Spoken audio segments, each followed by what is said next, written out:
cette dernière partie, nous avons décidé de la consacrer à la présentation de l'API. Donc, pour commencer, l'API en intégralité, elle est là. Il y a 3 dossiers. Le premier, c'est API qui est le projet en soi. Ensuite, il y a l'application main. Ensuite, il y a les dossiers qui contiennent tous les médias. Alors, dans l'application main, c'est là où on a tout rangé, donc l'ensemble des vues de l'application tout entière, de l'API tout entière, tous les vues, tous les URL, et donc tout ce qui est en rapport avec l'API en question. Donc pour commencer, on va commencer avec les modèles. Voilà.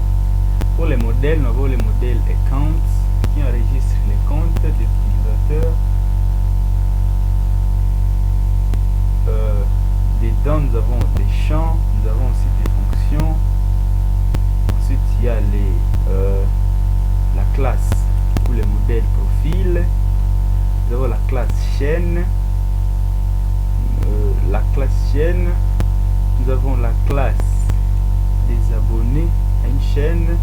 Donc cette classe qui va nous produire la table abonnement, subscription, qui est en dépendance avec la classe, qui sera en dépendance avec la table qui sera créée avec cette classe qui est la table chaîne.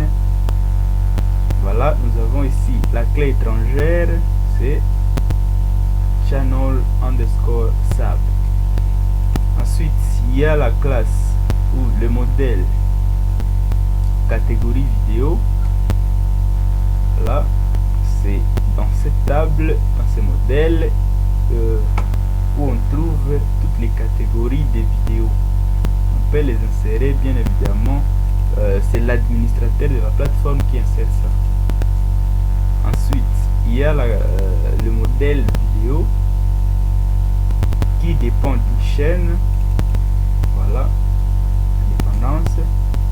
Ensuite, nous avons voulu séparer en tout cas tout.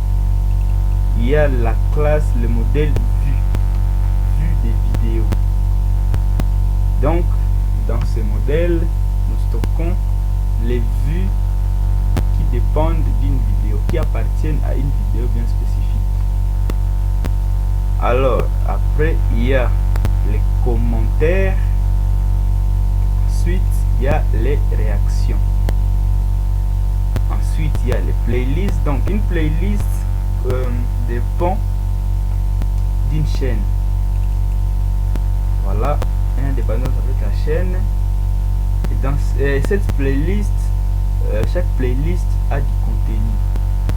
Voilà, tout ça c'est géré par ce modèle, le modèle content playlist. Et ce content là dépend du modèle playlist. Alors, il y a plein d'autres modèles, les historiques, des vidéos réservées pour plus tard, dont on a présenté précédemment. Voilà, ça c'est l'ensemble des modèles qui constituent notre API. Alors, après ça, nous avons pensé à les enregistrer dans les dashboards, donc dans l'administration de Django. Voilà. Après ça, nous avons pensé à les sérialiser avant de les envoyer via les vues. Voilà, nous avons d'abord importé toutes les classes, tous les modèles, puis nous les avons sérialisés. Comme ça, voilà.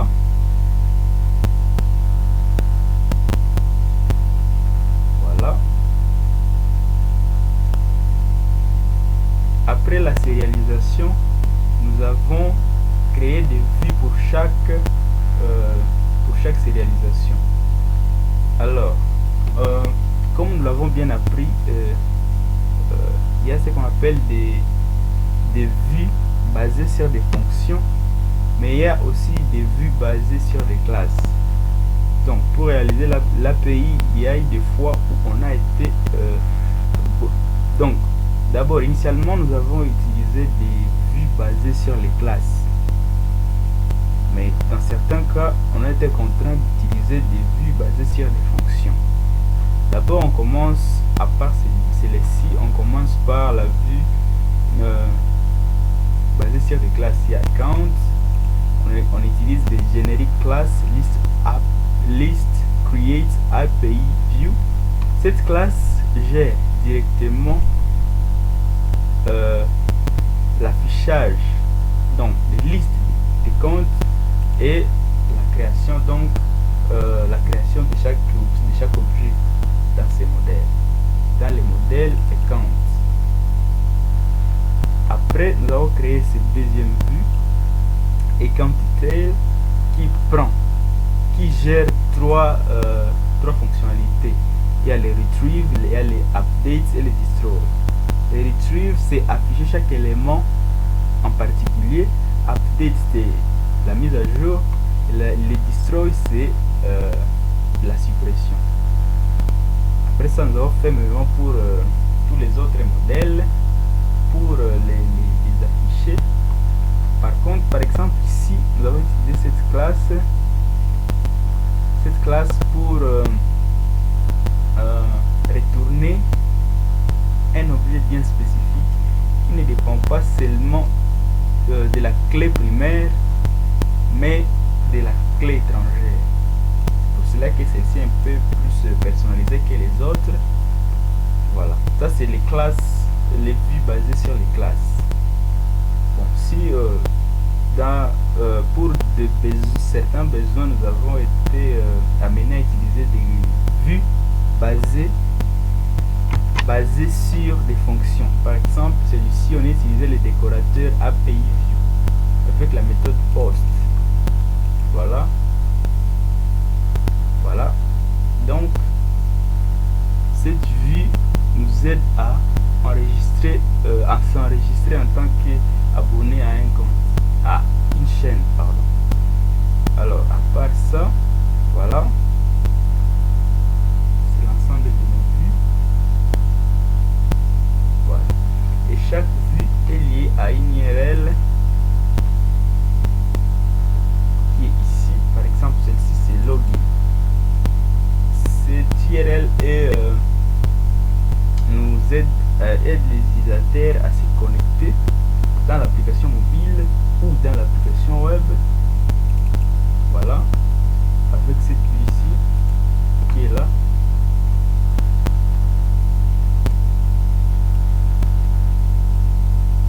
Voilà, elle est là. Alors, dans cette vue, nous avons utilisé le décorateur CSRF qui, à la base, prend l'adresse mail et le mot de passe et récupère dans la requête, la request ici. Alors c'est en ce moment là que l'on teste l'existence de ces identifiants. Si on est déjà inscrit, donc on retourne deux valeurs, true ainsi que l'ID de l'utilisateur. Si on n'est pas connecté, on retourne false. C'est comme ça que nous avons pu gérer l'authentification. Donc pour ce cas, nous avons utilisé cette méthode pour l'authentification des utilisateurs. Bien sûr, il y a bien d'autres méthodes, par exemple les JWT, les Django, les JSON Web Token. Mais pour cette fois, on a choisi cette méthode. Il y a bien d'autres méthodes, mais bon, cette méthode aussi fonctionne. Donc si on existe dans la base de données, on retourne true et l'ID. Si on n'existe pas, on retourne false. Voilà.